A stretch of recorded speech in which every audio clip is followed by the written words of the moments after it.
बिहार एक ऐसा राज्य जहां राजनीति कोई खेल नहीं बल्कि एक भावना है।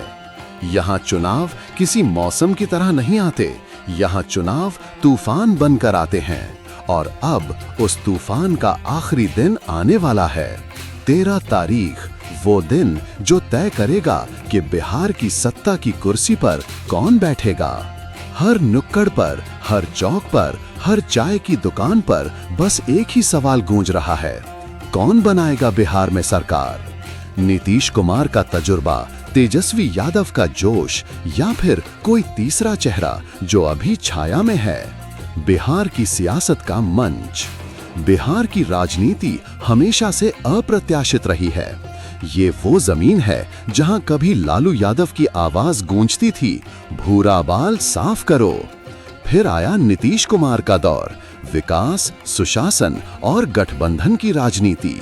लेकिन अब सवाल है, क्या वो दौर लौटेगा या फिर बिहार किसी नए अध्याय की शुरुआत करने जा रहा है। इस बार का चुनाव सिर्फ एक आम चुनाव नहीं, ये एक जंग है, विचारों की, पीढ़ियों की और वादों की। जनता का मूड। बिहार की जनता बदल रही है। गांव में अब सिर्फ जाति नहीं, रोजगार की चर्चा होती है। युवा पूछ रहे हैं, हमारे लिए नौकरी कब। महिलाएं पूछ रही हैं, महंगाई पर कोई बोलेगा कब। और किसान अब ये नहीं देख रहे कि कौन क्या वादा कर रहा है, बल्कि ये कि कौन अपने वादे निभा पाया। पिछले कुछ महीनों में बिहार की सड़कों पर जो माहौल बना, वो बता रहा है कि जनता इस बार चुप नहीं है। चुनाव आयोग ने बताया कि इस बार वोटिंग प्रतिशत पिछले चुनावों से ज्यादा रहा। मतलब साफ है, जनता बदलाव चाहती है, लेकिन बदलाव किस दिशा में, ये सस्पेंस अभी बाकी है। मुख्य खिलाड़ी कौन कहां खड़ा है। अब बात करते हैं बिहार की सियासत के 3 बड़े चेहरों की, नीतीश कुमार, तेजस्वी यादव और भाजपा। 1. नीतीश कुमार, जेडीयू। नीतीश बाबू, जिन्हें लोग सुशासन बाबू भी कहते हैं। कई बार गठबंधन बदले, कई बार दिशा बदली, लेकिन कुर्सी पर बने रहने का उनका गणित आज भी सबसे मजबूत माना जाता है। उनका फोकस इस बार स्थिरता और अनुभव पर है। लेकिन जनता पूछ रही है, क्या 20 साल का अनुभव अब बोझ बन गया है। 2. तेजस्वी यादव, आरजेडी। दूसरी तरफ है लालू यादव के बेटे तेजस्वी यादव, युवा चेहरा, नई सोच और बेरोजगारी जैसे मुद्दों को लेकर सबसे मुखर। तेजस्वी का सबसे बड़ा प्लस पॉइंट है युवा वोट। बिहार में लगभग 60% वोटर 40 साल से कम उम्र के हैं और यही वर्ग इस बार का किंग मेकर साबित हो सकता है। 3. भाजपा। तीसरा चेहरा है भाजपा, जो अपने संगठन और मोदी फैक्टर के दम पर हर बार चुनावी गेम बदल देती है। इस बार भाजपा ने डबल इंजन सरकार का नारा दिया है, यानी केंद्र और राज्य दोनों जगह एक ही पार्टी। लेकिन बिहार की राजनीति में एक चीज हमेशा याद रखनी चाहिए, यहाँ जनता आखिरी पल तक चुप रहती है और फिर वोटिंग मशीन में बटन दबाकर सारा खेल पलट देती है। सर्वे और संभावनाएं। अब अगर हम सर्वे और रिपोर्ट्स देखें तो तस्वीर एकदम साफ नहीं है। कुछ सर्वे बता रहे हैं कि आरजेडी गठबंधन आगे चल रहा है, तो कुछ कह रहे हैं कि एनडीए का पलड़ा भारी है। लेकिन बिहार की राजनीति सर्वे से नहीं, जमीनी हकीकत से चलती है। गांव में जो भावनाएं हैं, शहरों में जो उम्मीदें हैं, वो हर बार एग्जिट पोल की गणना को ध्वस्त कर देती हैं।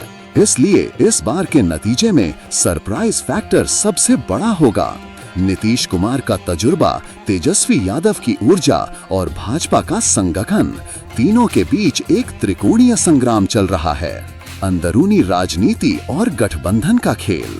बिहार की राजनीति सिर्फ वोटों का खेल नहीं, ये गठबंधनों का गणित भी है। यहाँ एक सीट भी किसी सरकार का भाग्य बदल सकती है। पिछले कुछ महीनों में हमने देखा, कई नेता पार्टी छोड़कर दूसरी तरफ गए। कुछ ने टिकट कटने पर बगावत कर दी, तो कुछ ने स्वतंत्र चुनाव लड़ने का फैसला लिया। इन बागियों का असर 15-20 सीटों तक जा सकता है, जो कि बहुमत के खेल में निर्णायक साबित होगा। नीतीश कुमार जानते हैं कि अगर सीटें थोड़ी भी कम आईं तो सत्ता उनके हाथ से फिसल सकती है। वहीं तेजस्वी यादव भी समझते हैं कि उन्हें सरकार बनाने के लिए कांग्रेस और छोटे दलों का साथ जरूरी होगा। जनता की आवाज। अगर हम बिहार की गलियों में निकलें तो हर आवाज में एक उम्मीद, एक शिकायत और एक सवाल है। कोई कहता है हमको नीतीश चाहिए क्योंकि उन्होंने सड़कें दी, तो कोई बोलता है अब बहुत हुआ, हमें तेजस्वी चाहिए ताकि रोजगार आए। कुछ लोग भाजपा के साथ हैं, कहते हैं मोदी हैं तो मुमकिन है।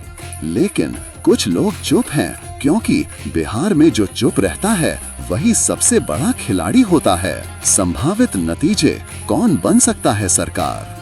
अब सवाल वही, कल यानी 13 तारीख को किसकी सरकार बन सकती है? अगर वोटिंग ट्रेंड्स और रिपोर्ट्स को देखें तो लगता है कि मुकाबला 50-50 पर अटका है। एनडीए और महागठबंधन दोनों लगभग बराबर सीटें छू सकते हैं। इस स्थिति में किंग मेकर बन सकते हैं छोटे दल, जैसे वीआईपी पार्टी, हम पार्टी या निर्दलीय उम्मीदवार।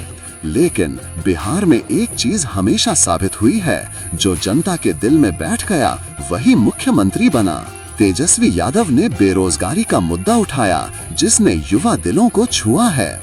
नीतीश कुमार ने विकास की बात की, जो बुजुर्गों और मध्यम वर्ग को पसंद आई।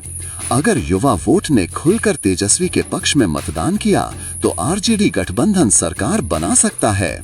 लेकिन अगर ग्रामीण इलाकों में महिला वोट बैंक नीतीश के साथ गया तो फिर सुशासन बाबू एक बार फिर वापसी कर सकते हैं। उत्साह कल की सुबह क्या लाएगी? 13 तारीख की सुबह जब ईवीएम खुलेगी तो सिर्फ नतीजे नहीं, बिहार का भविष्य निकलेगा। हर पार्टी अपने दफ्तर में टीवी लगाए बैठी होगी, हर नेता फोन पर नंबर गिन रहा होगा और हर आम आदमी चाय की प्याली में देश की राजनीति ढूंढ रहा होगा।